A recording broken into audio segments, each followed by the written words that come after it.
আপনি আমাদের নামাজের নেতা, আপনি আমাদের মিলাদের নেতা, আপনি আমাদের কবর জিয়ারতের নেতা, আপনারা ওই জায়গায় মানি, কিন্তু সমাজের নেতা হিসেবে আপনাকে মানি না, ঠিক কিনা বলেন? কিন্তু নামাজের ইমাম আর সমাজের ইমামের চরিত্র যদি এক হতো তাহলে আমাদের দেশের মানুষের ভাগ্য বদলাই যেত, ঠিক কিনা বলেন? আমি এই কথাটা বারবার বলার চেষ্টা করি, আমার প্রিয় ভাই পাশে আছেন, আমি তার মাধ্যমে আহ্বানটা পৌঁছাতে চাই, এমন মেম্বার যেন আল্লাহ তাআলা, এমন প্রতিনিধি যেন আল্লাহ তাআলা প্রতিটা এলাকায় কবুল করেন। আরো জোরে বলি আমিন।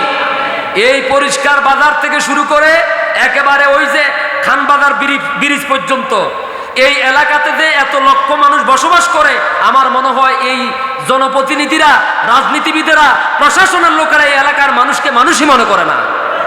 যদি মনে করতো তাহলে এই রাস্তার, এই এলাকার এই অবস্থা হইতো না। আপনারা কি বলেন? আমি আজকের এই মাহফিল থেকে দীপ্ত কণ্ঠে আমি তাদেরকে বলতে চাই, এই আওয়াজ পৌঁছে দিতে চাই, এই রাস্তা করার সময় আমি দেখছি, আমি যখন মডেল মসজিদের শেষ পর্যায়ে এই রাস্তার কথা বলছি আর ডাকাইতের দল আমার পিছনে লাগিয়ে গেছে, কয় উনি জুমার নামাজের ইমামতি না করবো, উনি ওয়াজে না করবো, উনি আবার পরিষ্কার বাজার রাস্তা হলে কথা কোন দরকার? ও আপনারা চুরি করতে পারবেন, দিনের কাজ রাত্রে করে দিতে পারবেন, ফজরের আগে আগে রাস্তারে ডলি দিবেন, আর আমরা হুজুররা কইলে সমস্যা, ঠিক কিনা বলে?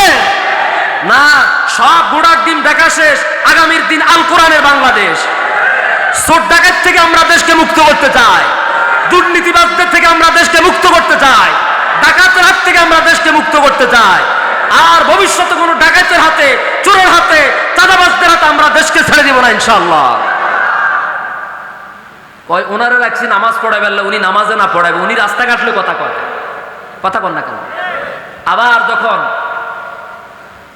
আবার যখন কথা বলা শুরু করে দিছি, এবার পরিষ্কার বাজার থেকে আটকফালিয়া পর্যন্ত এই রাস্তাটাও দেখেন, এ কথা কন না কেন?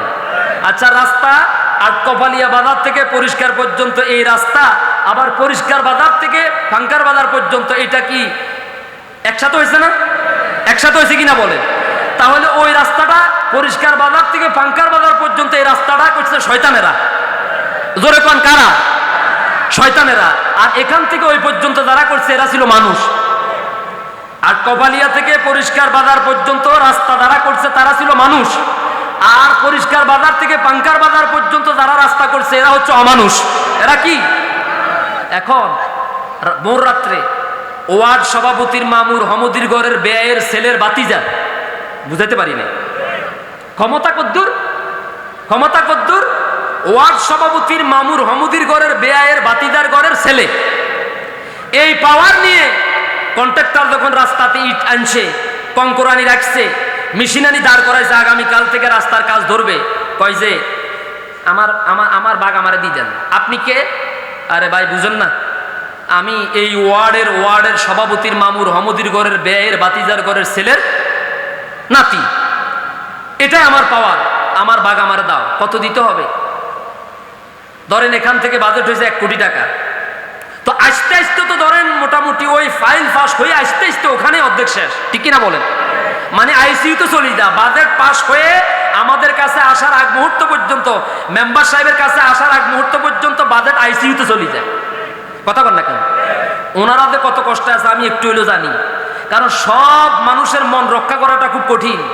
ওনার কাছে চাউলের বস্তা আসে ধরেন এই 10 কেজি ওজনের, এই চাউলের বস্তা আসে ধরেন 20টা, প্যাকেট আছে কয়টা? 20টা, কিন্তু ওনার চাহিদা হচ্ছে এলাকাতে 100টা, তো 20 জনের দিলে বাকি 80 জন মুখ কালা করি এলায়, ঠিক কিনা বলেন? কয় ও মেম্বার সাহেব বোধহয় আরে দেখতে আর না, সামনে নির্বাচনে তারা দেখাই দিবে। কথা কন না কেন? আমি এটা নিজে জানি, বাস্তব কথা বলতেছি আপনাদের, ঠিক কিনা বলেন?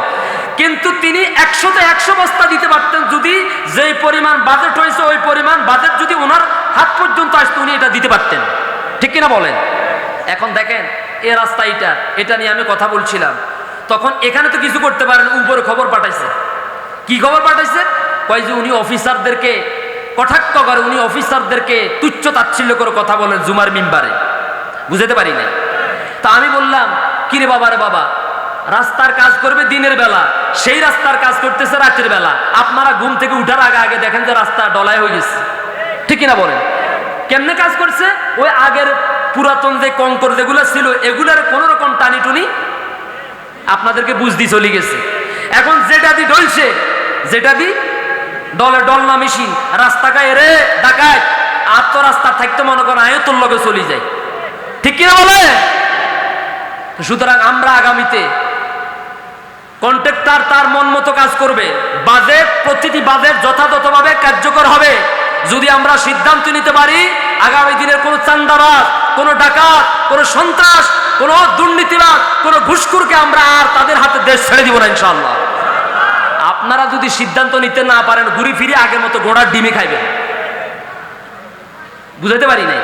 এই জন্য আপনাদের সিদ্ধান্ত বদলাতে হবে। সব ঘোড়ার ডিম দেখা